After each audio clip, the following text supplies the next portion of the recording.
Hello viewers, welcome back to Al-Asad, House of the Lion. This is Frank Parent, and today we're going to be going over my suit of late 14th, early 15th century Persian armor.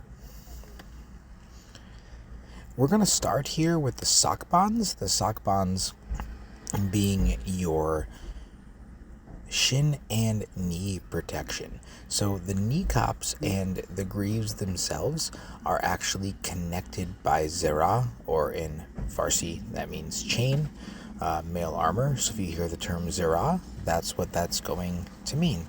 So these two pieces are connected by chain, which gives you great protection and flexibility.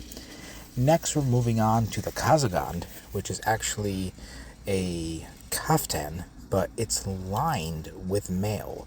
So it's going to serve as both your gambeson, so to speak, and your mail protection. It's why when you see a lot of miniatures, it doesn't look like people are wearing mail under their armor, but you actually just can't see it because it is coated or covered in fabric. Alright, next I've got my Lamellar. Otherwise in Farsi, Jashwan. Can be a general just term for armor, but here we know it as Lamellar.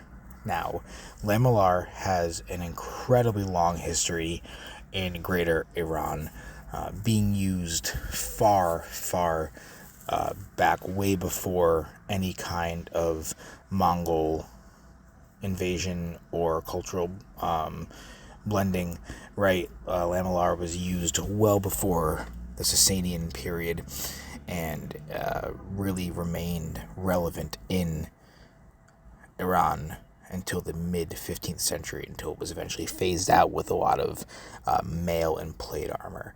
Now, what I really enjoy about Lamellar is the flexibility and protection it gives you, both at the same time.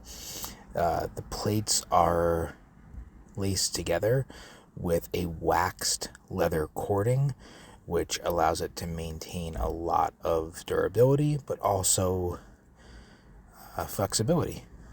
So if you take any kind of strike, it's actually really difficult to break the cording. You also see I have very long legs that cover my upper legs. That's because this armor is very effective and more so geared towards horseback, but I can use it on foot. Absolutely no problem.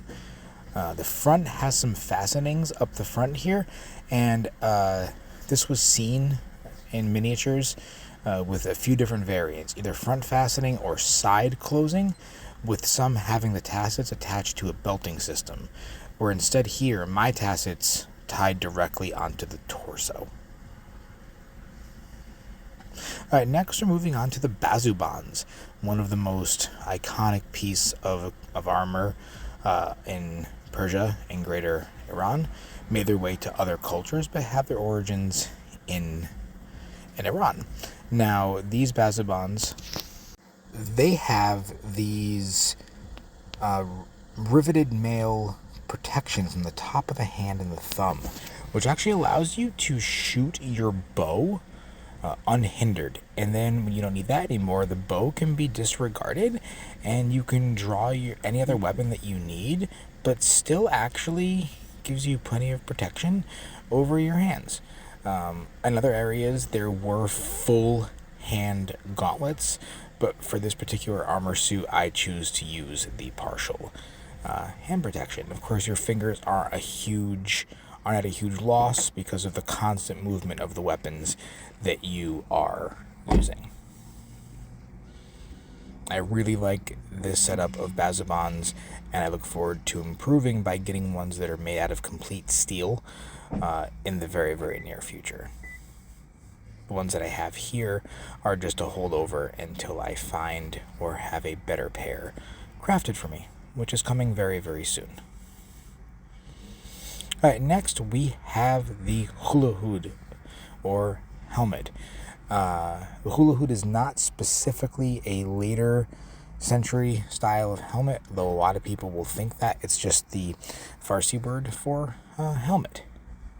The kind that I have here is loosely based off of a late 14th, early 15th century design from the Hermitage Museum in Russia. And a lot of people mistake this for a Mongolian helmet, but that's just simply not true, because these eyebrow motifs that are on this date as early back to the Sasanian period, where you see a lot of these eyebrow motifs decorate helmets. And that eyebrow style maintained its usage all the way through into the 14th and 15th century.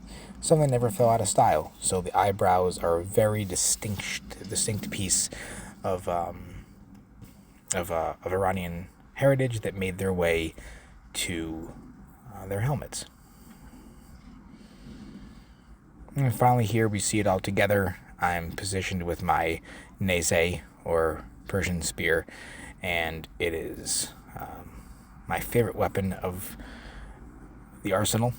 And I hope you enjoyed this video. If you have any questions, please feel free to let me know. Thank you very much, and we'll see you next time on Bite Al-Asad.